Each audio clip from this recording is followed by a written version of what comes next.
Welcome to Eye on St. Lucie, a show dedicated to focusing on the instructional practices and policies of St. Lucie Public Schools. My name is Kerry Padrick, and today we'll be discussing early childhood education. With me, I have three experts in the field, and I'm so happy to introduce them to you. I'd like to welcome Mrs. Teresa Brandofino.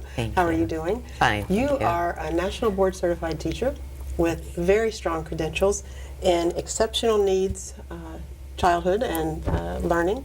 You're an exceptional needs specialist in early childhood through young adult. Is that correct? That is correct. Well, we know that you're a definite go-to when it comes to all that is right with instruction in the classroom, and thank you so much for being here.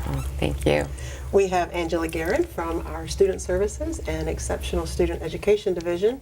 We are dedicated to meeting the needs of all students, and even our very, very young learners sometimes have special needs that are identified, and we work very hard to meet, and you help us with the strategies and the resources to make that possible. So yes. Thank you for being here.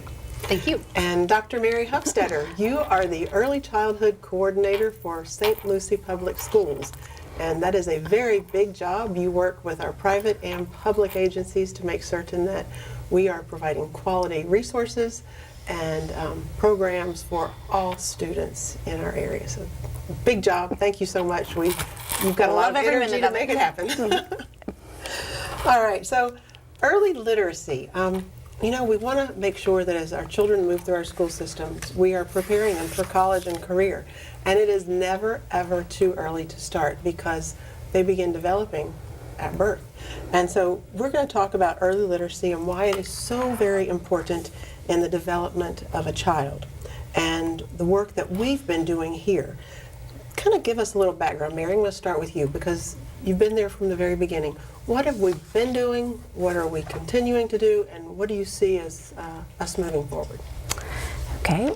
With the partnership that we have with Houghton Mifflin Harcourt, it has allowed us to, the VPK and the Title I classrooms that we have in St. Lucie County, we have 18 of those. It's allowed us to work very closely, well, not only with the ESE pre-K department that's headed by Angela, and as you said, Teresa's one of the teachers extraordinaire in that department, but we also have partnerships with all the Head Start pre-K centers, and now we have 56 private providers that we can pair with. The partnership has allowed us to have a common curriculum, some common professional development. We have part-time coaches who go in, and it's really allowed us to share best practices and ideas and really try to build the field of early childhood in St. Lucie County. And when we speak about our education system, many people think it starts with kindergarten. We actually provide services well before that. And Teresa, you work with our very youngest learners. I and they do. have so much to learn, and there's so much growth going on. Describe a typical day in your classroom. I will. I do. I work with the youngest students that attend public school in St. Lucie County. I am one of 5 teachers in the district that have this unique program. It's unique because of their age. When they turn 3, and if they qualify, they will come into my class shortly after their 3rd birthday. Some of them might be just a little bit older. These children, for most of them, the majority of them, this is their first and only school experience.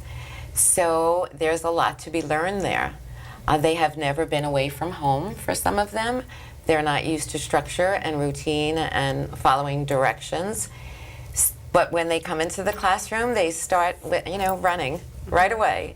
We get started with them. Our schedule is very, very structured, and it needs to be that to have these children feel secure. We have a morning and an afternoon program. Both programs start off quickly in the cafe. We have either breakfast or lunch. They walk back to the classroom where we then have structured circle time. After that, we go crafts and we focus on what we just learned in circle. Small group, they go into centers. And then after centers, it's recess, back into the classroom for oral reading, juice, and they go home. So that 3 hours that they're on campus is chock full of so much for them to do. And as I said, it's very highly structured, but play is not a part of my curriculum.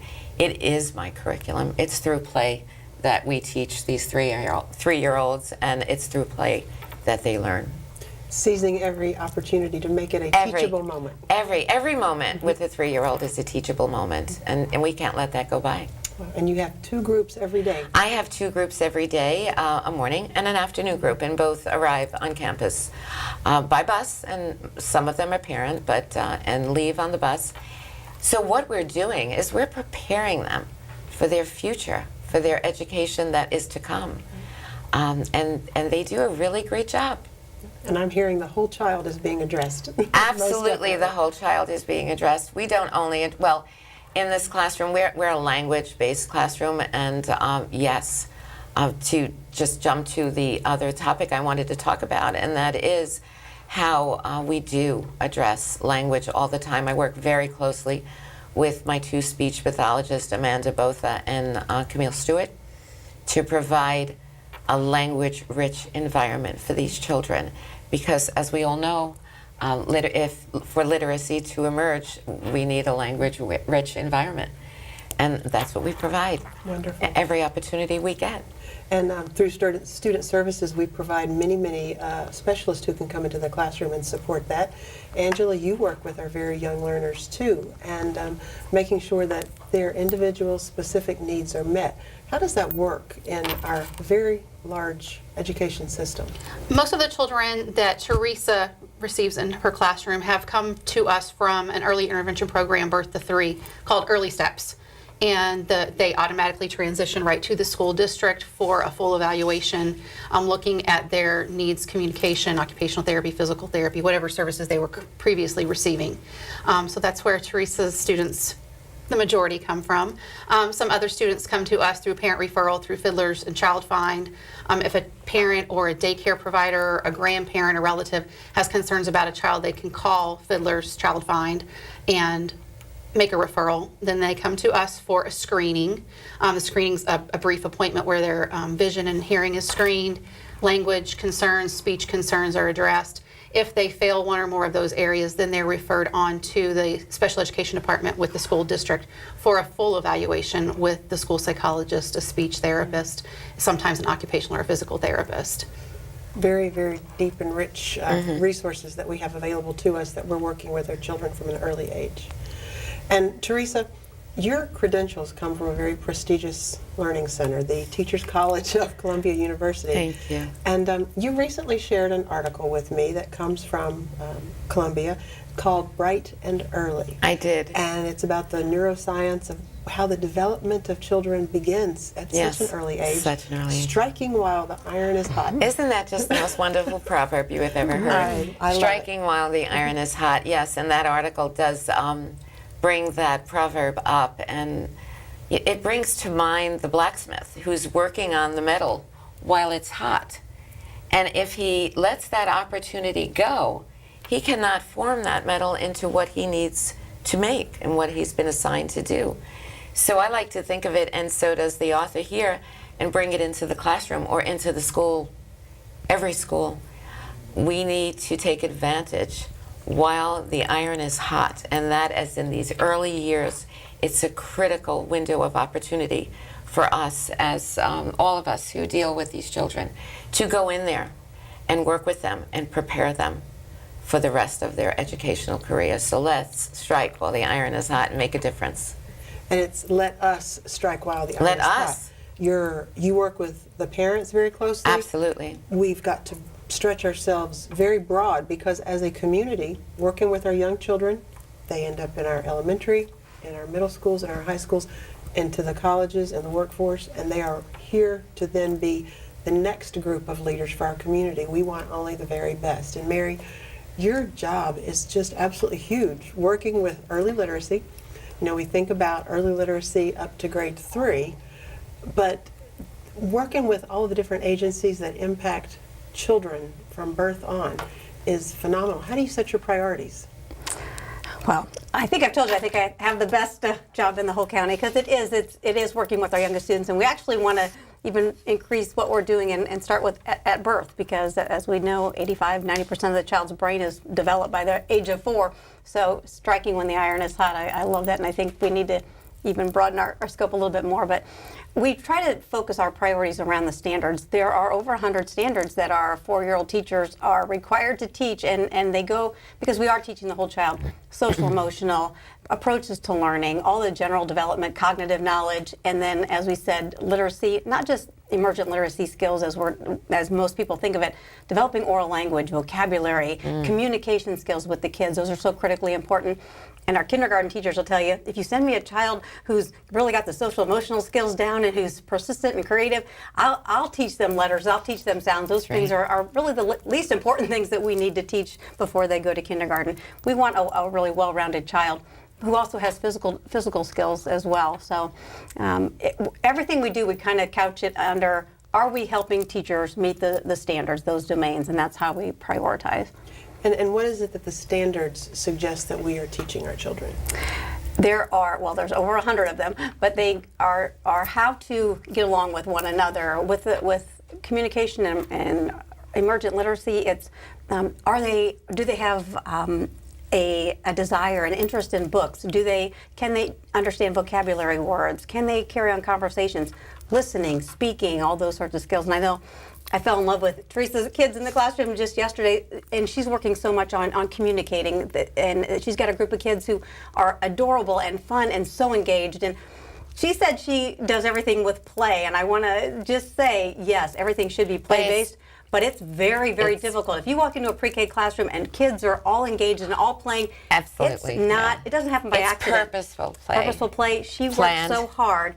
She used so many props yesterday, and you could tell everything that she did was very well planned, and that's what makes it look so effortless. Yes. All the background work that she does to get that going. Thank you.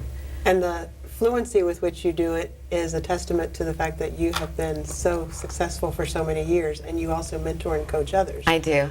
So I do, and I enjoy that very much. What you do. Yes, I do. I do enjoy that very much, and you're absolutely right. I should have said purposeful, planned play.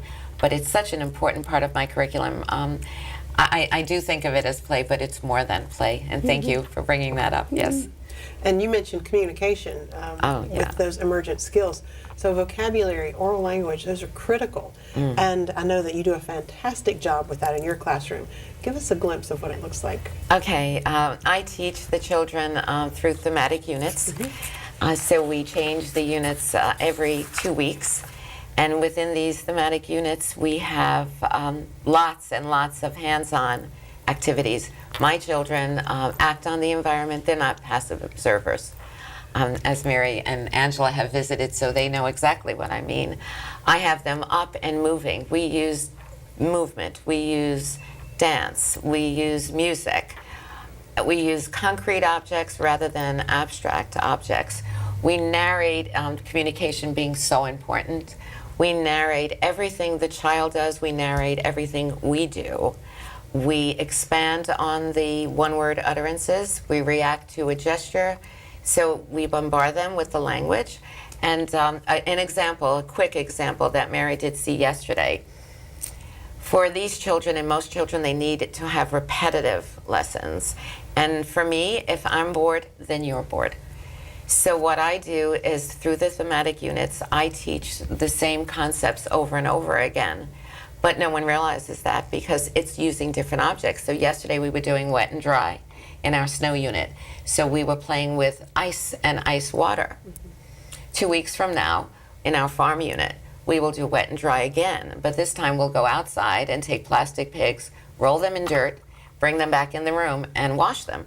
So totally different, but same concept, wet and dry. Okay, and I heard movement. You talked about movement. Oh, lots of movement. Oh, you'll have to get them up and moving, yes. Yes, and I know that movement segues right over to a highly anticipated conference that we have coming up for early childhood, and it's called Kaleidoscope of Movement, correct? Yes. And you are the point person for that, so tell us what it's all about. It's just our way of giving back to the teachers who give so tirelessly of themselves. It's a free conference held at Fort Pierce Central High School, so thank you, Todd Smith and company, and Barbara Heisey, who helps us get everything set up over there. We have breakout sessions. I think everybody knows Jack Hartman. He's our keynote speaker. people go away with wonderful ideas and materials that they can take right back into their classrooms and begin using the next day. This is our 4th conference, and this one is focused around the physical development standard and domain of the Florida Early Learning Standards. It's exciting, and I know I'll be there. I will. I believe there's a waiting list, so There again, highly anticipated. But again, it supports the fact that through private and public providers, we're providing the same information, same resources, strategies, and skills that are best practices for all of our children throughout St. Lucie County. And kudos to you for that. The 4th one, they get bigger and better each year. Guaranteed to be fun. And some of the things that we've talked about, we talked about the fact that it is a unified effort between our parents and our educators, our community. Learning is really a 24/7 opportunity. Angela, do you have any tips that you can share with some of our parents in the viewing audience? I would say talking and reading with your children. Talking all the time with your child at the grocery store, in the car, on the way to practices, on the way to pick up and drop off their siblings at school, and reading. Putting down the electronic, the iPad, the cell phone, and looking at a book together. The library is a often overlooked and free public resource. There's lots of books there for parents to check out and read with their children at home, reading at night, talking and reading. Those are the 2 biggest components of increasing their language and increasing their vocabulary, which carries on throughout the rest of their school life. Awesome. Very good. Very, very positive. And I know that we've got other resources in the community, such as Parent Academy, that works with parents. When they come in, they can participate in different work sessions to expand tips and awareness of what they can do. Mary, do you have some ideas and thoughts on some of the work that you've done with Parent Academy to promote our parents in early literacy? Absolutely, and first shout out to Kimberly Eardley. She's a wonderful resource over there, and they not only have things that you can do with the child, but they actually have resources for the parents too. Teresa has a lot of English language learners in her classrooms too, and some of our parents are learning the language as well. So in conjunction with our Title I services that we can offer parents, the Parent Academy has wonderful resources for the parents to be able to communicate and to read better with their kids. Cassie Dillard, our program specialist, actually teaches a couple of the courses too about ways to get engaged with parents. So she's been over at the Parent Academy, and Kimberly actually says she'll come to your school, she'll meet with the parents, she'll come reach out into the community, and she knows, I think, everybody in Fort Pierce too. Just to give additional ideas, because we know parents are really, really busy, but really just taking that time and sitting and listening. I think Angela nailed it on the head. Kids need somebody to listen to them, to talk with them, and to carry on extended conversations. So listening, sharing, communicating, read. We can never say that enough. Read to your child. That's right. And if they can't read, it doesn't matter. There are picture books. Point to the pictures. Tell them what they are. Tell them what's going on in the book. Children love that. Just give them a little attention on your lap, 15 minutes a day. Well, I think what we're going to do now is give some attention to what's going on actually inside of our classrooms. Mary, set us up for what we're going to see. This is exciting. Okay, this is a teacher who's got so much energy. She's at Longwood Elementary, Jana Frazier, and this is our VPK Title I unit there. And this is during morning time, circle time, and you're not going to see her assistant, Rosalind McCutcheon, but she's in the background getting everything set up for the transition, because these classrooms have wonderful transitions. There's not a lot of wasted academic time, but you're going to see emergent literacy skills, retelling, comprehension skills taught through music and movement. Thank you. Our eyes are watching, our ears are what? Listening. Thank you. What's your commitment? Kind words. Andrea is going to use her kind words all day long. Jonathan, what's your commitment?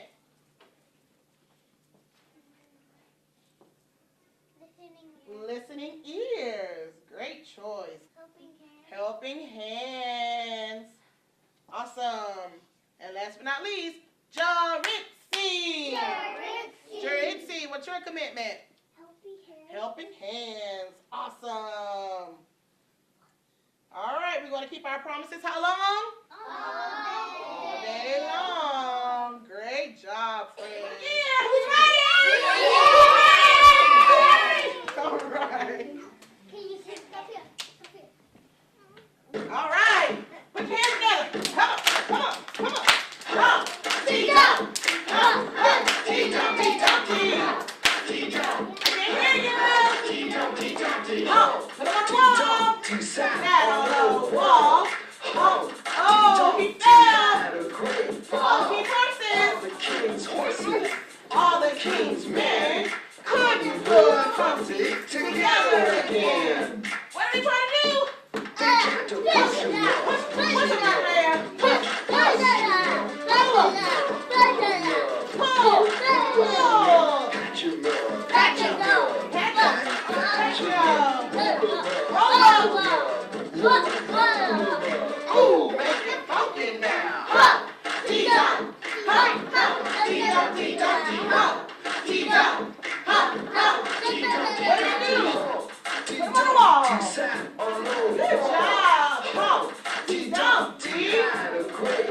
Jana.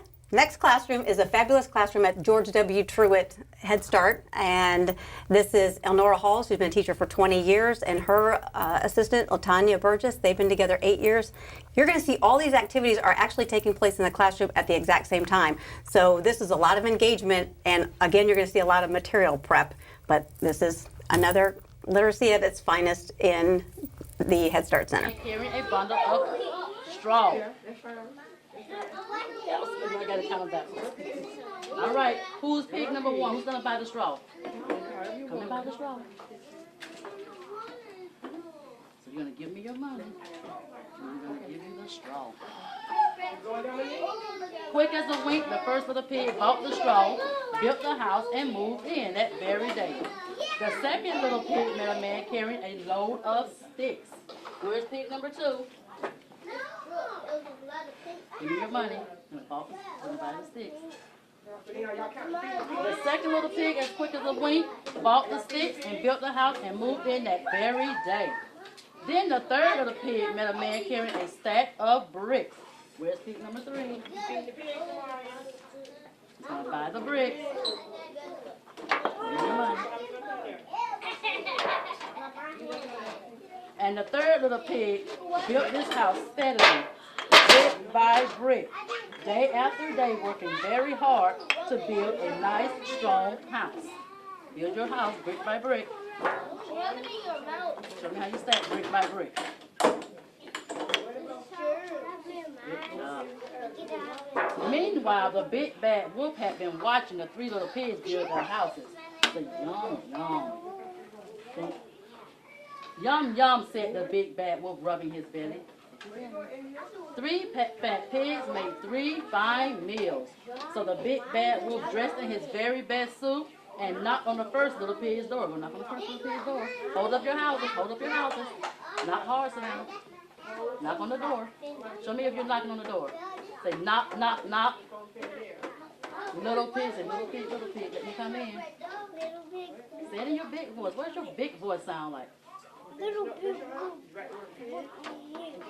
What are you gonna say? Not by my head. No, no, no. Not by my head, my chinny chin chin. I won't let you. What are you gonna say, Savannah? Ha. Ha. And I'll blow your house down. He huffed and he puffed and he blew the first little pig's house down. Okay, run this door to your brother's house. And I'll huff. And I'll puff. And I'll blow your house Go to the house in, Savannah. Okay, get your house fall. Run this door. Run behind Jalea. Run behind Jalea. Then the big bad wolf, he went to pig number 3's house. And he knocked on the door. Knocked on the door. Say in your big voice.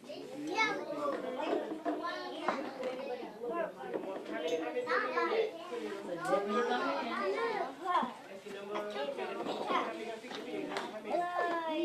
Go hard, go hard. Hold your voice, stir, stir, hold it, stir. Keep hopping, keep hopping. It's not moving, it's not moving. After a while, the big bad wolf. Pick your number. What number is that? Show me your number. What number is that?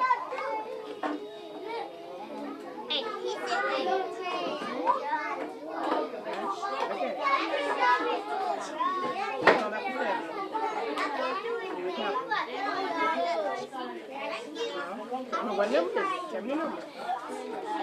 8. Good job. So how many you gonna feed the pig? 8.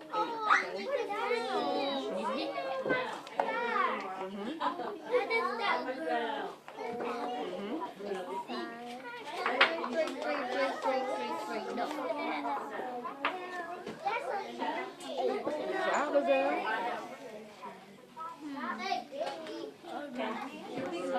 Come on, what number you have? Okay, so how many you gonna feed the pig, Selena? How many you gonna feed the pig? What you're about to see are the 3-year-old Lawnwood Cubs with myself and Camille Stewart, who is the speech and language pathologist assistant that we work with. And this is a daily routine which incorporates socialization, knowing your peers' names, knowing your own name, identifying your name, and then we go into a song to literally shake our sillies out. Eli. Let's do it together. Eli. You say it. Eli. E. You say it. Eli. You say it. Eli, good job.